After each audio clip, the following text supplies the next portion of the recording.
ডিপ্রেশনে ভুগছেন, পেরেশানিতে আছেন, খুব বেশি দুশ্চিন্তায় আছেন, কোনো কিছু ভালো লাগছে না, আল্লাহর সাথে একটু কথা বলেন।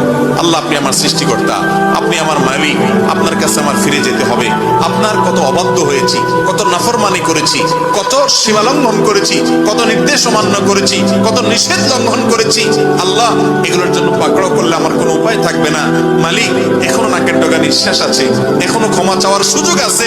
আপনি ক্ষমা চাইলে ক্ষমা করে দেন। আমি তওবা করছি, আর কখনো নির্লজ্জ কাজ করব না, আপনার নাফরমানি করব না। আপনি আমার অমুক পাপটা মাফ করে দেন, তমুক পাপটা মাফ করে দেন, আমাকে পাপ থেকে বাঁচায় রাখেন। আল্লাহ, আপনি আমাকে হেফাজত করেন। আপনি হেফাজত না করলে আমি নিজে নিজে বাঁচতে পারবো না। মালিক, আপনি রহম করেন। আল্লাহর সাথে একটু কথা বলেন। আল্লাহর কসম, সালহাতুস সঙ্গে বুদি দিল খারাস, আজমুদে এক জামানা খাকে বাস।